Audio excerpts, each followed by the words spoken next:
ವೀಕ್ಷಕರೇ ನಮಸ್ಕಾರ. ಅತಿ ಸಣ್ಣ ಸಮುದಾಯದಿಂದ ಬಂದ ದೇವರಾಜ್ ಅರಸು ಅವರು 1972ರಲ್ಲಿ ರಾಜ್ಯದ ಮುಖ್ಯಮಂತ್ರಿ ಆಗ್ತಾರೆ. ಇವರು ಮುಖ್ಯಮಂತ್ರಿ ಆಗುವುದಕ್ಕೂ ಮೊದಲು ಕರ್ನಾಟಕದ ರಾಜಕಾರಣದಲ್ಲಿ ಮುಂಚೂಣಿಯಲ್ಲಿದ್ದವರು, ಉನ್ನತ ಹುದ್ದೆಗಳನ್ನ ಅಲಂಕರಿಸಿದವರು, ಬಹುಸಂಖ್ಯಾತರಾದ ಲಿಂಗಾಯತರು ಮತ್ತು ಒಕ್ಕಲಿಗ ಸಮುದಾಯದ ನಾಯಕರು. ಆ ವೇಳೆ ಸಣ್ಣ ಪುಟ್ಟ ಜಾತಿಯ ಯಾವ ಒಬ್ಬ ನಾಯಕರು ಸಹ ಮುಖ್ಯಮಂತ್ರಿಯಾದ ಉದಾಹರಣೆಯೇ ಇರಲಿಲ್ಲ. ಅಂತಹ ಸಂದಿಗ್ಧ ಪರಿಸ್ಥಿತಿಯಲ್ಲಿ ಅರಸು ರಾಜ್ಯದ ಚುಕ್ಕಾಣಿಯನ್ನು ಹಿಡಿತಾರೆ.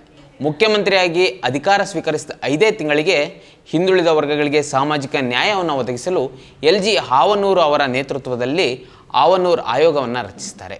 ಅದಕ್ಕೆ ಬಹುಸಂಖ್ಯಾತರಾಗಿದ್ದ ಕೆಲವು ಸಮುದಾಯದವರು ವಿರೋಧವನ್ನು ಕೂಡ ವ್ಯಕ್ತಪಡಿಸ್ತಾರೆ. ಇದರಿಂದ ತನ್ನ ಕುರ್ಚಿಗೆ ಕಂಟಕ ಬರಬಹುದು ಎಂಬ ಅರಿವು ಅರಸು ಅವರಿಗೆ ಬಂದರೂ ಯಾವುದಕ್ಕೂ ಕೇರ್ ಮಾಡದೆ ಸಮಿತಿಯನ್ನು ರಚನೆ ಮಾಡ್ತಾರೆ.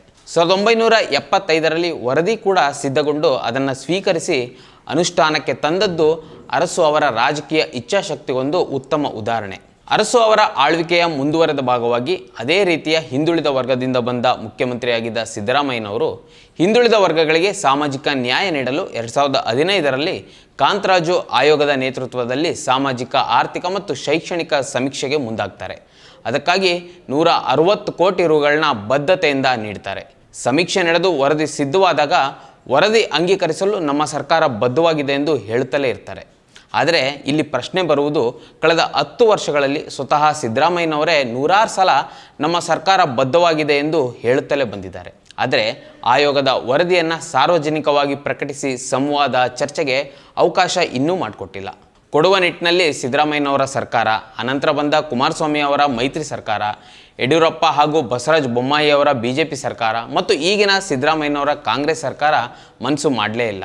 ಆ ಮೂಲಕ ಎಲ್ಲ ಪಕ್ಷಗಳ ರಾಜಕೀಯ ನಾಯಕರು ಹಿಂದುಳಿದ ವರ್ಗಗಳಿಗೆ ನಿಧಾನವಾಗಿ ದ್ರೋಹವನ್ನು ಎಸಗ್ತಾ ಬಂದಿದ್ದಾರೆ. ಕಳೆದ 10 ವರ್ಷಗಳ ಹಿಂದೆ ಸರ್ಕಾರ ರಚಿಸಿದ ಕಾಂತರಾಜು ಆಯೋಗ ನಡೆಸಿದ ಸಮೀಕ್ಷಾ ವರದಿಯನ್ನು ಕಾಂಗ್ರೆಸ್ ಸರ್ಕಾರ ತಿಂಗಳ ಹಿಂದೆಯಷ್ಟೇ ರಾಜ್ಯ ಸಚಿವ ಸಂಪುಟ ಸಭೆ ಮುಂದೆ ಮಂಡಿಸಿತು.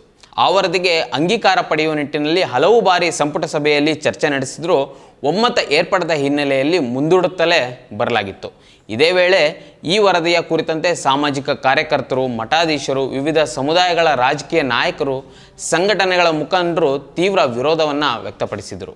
ಈಗ 10 ವರ್ಷಗಳ ಹಿಂದೆ ನಡೆಸಲಾದ ಸಮೀಕ್ಷೆಯಿಂದ ಹೊರಗುಳಿದಿರುವ ಕೆಲವು ಸಮುದಾಯಗಳ ಆತಂಕಗಳನ್ನ ಪರಿಹರಿಸಲು ರಾಜ್ಯದಲ್ಲಿ ಜಾತಿ ದತ್ತಾಂಶಗಳ ಮರು ಎಣಿಕೆ ನಡೆಸಲು ನಿರ್ಧರಿಸಲಾಗಿದೆ ಎಂದು ಕಾಂಗ್ರೆಸ್ನ ಉನ್ನತ ನಾಯಕರು ತಿಳಿಸಿದ್ದಾರೆ. ಅಂದರೆ ಇದು ಹಳೆಯದಾಗಿದೆ, ಅಂಕಿಅಂಶಗಳು ಬದಲಾಗಿವೆ ಎಂಬ ನೆಪವನ್ನು ಮುಂದಿಟ್ಟು ಕಾಂತರಾಜ್ ವರದಿಯನ್ನು ತಿರಸ್ಕರಿಸಿದ್ದಾರೆ.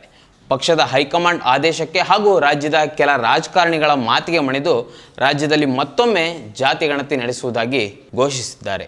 ಮುಖ್ಯಮಂತ್ರಿ ಸಿದ್ದರಾಮಯ್ಯನವರ ಈ ಘೋಷಣೆ ಮತ್ತು ಸರ್ಕಾರದ ನಡೆ ರಾಜಕೀಯ ವಲಯದಲ್ಲಿ ಮಾತ್ರವಲ್ಲದೆ ಸಾರ್ವಜನಿಕವಾಗಿಯೂ ತೀವ್ರ ಚರ್ಚೆಗೆ ಗ್ರಾಸವಾಗಿದೆ.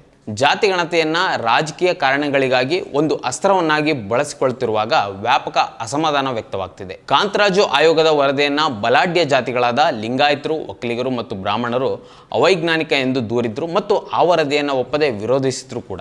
ಈಗ ಮತ್ತೊಮ್ಮೆ ಜಾತಿ ಗಣತಿ ಎಂದಾಗ ಆ ಬಲಾಢ್ಯರ ಜಾತಿಗಳ ದಬ್ಬಾಳಿಕೆಗೆ ಸರ್ಕಾರವೇ ಶರಣಾಯಿತೆ ಎಂಬ ಅನುಮಾನ ಇಲ್ಲಿ ಮೂಡತೊಡಗಿದೆ. ಏಕೆಂದರೆ ನರೇಂದ್ರ ಮೋದಿ ನೇತೃತ್ವದ ಕೇಂದ್ರ ಸರ್ಕಾರ 2021ರಲ್ಲಿ ಜನಗಣತಿ ನಡೆಸಬೇಕಿತ್ತು. ಕೋವಿಡ್ ನೆಪ ಮುಂದಿಟ್ಟು ತಪ್ಪಿಸ್ಕೊಂಡಿತು. ರಾಹುಲ್ ಗಾಂಧಿ ಮತ್ತು ಕಾಂಗ್ರೆಸ್ ಪಕ್ಷ ಹಿಂದುಳಿದ ವರ್ಗಗಳಿಗೆ ಸಾಮಾಜಿಕ ನ್ಯಾಯ ನೀಡಲು ಮೋದಿ ಹಿಂದೇಟು ಹಾಕುತ್ತಿದ್ದಾರೆಂದು ಹಲವು ಸಲ ಪತ್ರಿಕಾಗೋಷ್ಠಿಯನ್ನು ನಡೆಸಿ ತಮಗೆ ಸಿಕ್ಕ ವೇದಿಕೆಗಳಲ್ಲೆಲ್ಲ ಆಪಾದನೆ ಮಾಡ್ತಿದ್ರು. ಈಗ BJP ಮತ್ತು ಮೋದಿ ಆ ಅಪವಾದದಿಂದ ಮುಕ್ತರಾಗಲು ದೇಶಾದ್ಯಂತ ಜನಗಣತಿಯ ಜೊತೆ ಜಾತಿ ಗಣತಿಯನ್ನು ಮಾಡಲು ತೀರ್ಮಾನಿಸಿದ್ದಾರೆ. ಮುಂದಿನ ವರ್ಷ ಈ ಪ್ರಕ್ರಿಯೆಗೆ ಚಾಲನೆ ನೀಡಲು ನಿರ್ಧರಿಸಿ ವೇಳಾಪಟ್ಟಿಯನ್ನು ಸಹ ಪ್ರಕಟಿಸಿದ್ದಾರೆ. ಇದೇ ಸಂದರ್ಭದಲ್ಲಿ ರಾಜ್ಯ ಸರ್ಕಾರ ಕೂಡ ಜಾತಿ ಜನಗಣತಿಯನ್ನು ನಡೆಸಲು ಮುಂದಾಗಿದೆ.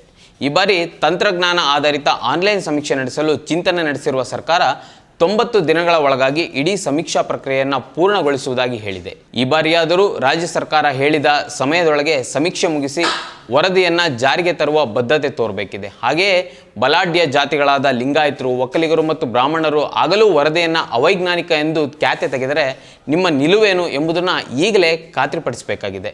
ಅವರಿಗೆ ಸೊಪ್ಪು ಹಾಕದೆ ಅದನ್ನು ಸಾರ್ವಜನಿಕ ಚರ್ಚೆಗೆ ಒಳಪಡಿಸುತ್ತೇವೆ, ಬಹುಮತದ ಮೂಲಕ ಪ್ರಜಾತಾಂತ್ರಿಕವಾಗಿ ಜಾರಿಗೊಳಿಸುತ್ತೇವೆ ಎನ್ನುವ ಇಚ್ಛಾಶಕ್ತಿಯನ್ನು ಸಿದ್ದರಾಮಯ್ಯನವರು ತೋರಿಸಬೇಕಿದೆ. ಮತ್ತಷ್ಟು ವಿಶೇಷ ವಿಡಿಯೋಗಳನ್ನು ನೋಡಲು ಮತ್ತು ಹೊಸ ವಿಡಿಯೋಗಳ ಬಗ್ಗೆ ತಿಳಿಯಲು ಈ ದಿನ .com ಯೂಟ್ಯೂಬ್ ಚಾನೆಲ್ ಸಬ್ಸ್ಕ್ರೈಬ್ ಮಾಡಿ ಮತ್ತು ಬೆಲ್ ಐಕಾನ್ ಕ್ಲಿಕ್ ಮಾಡಿ.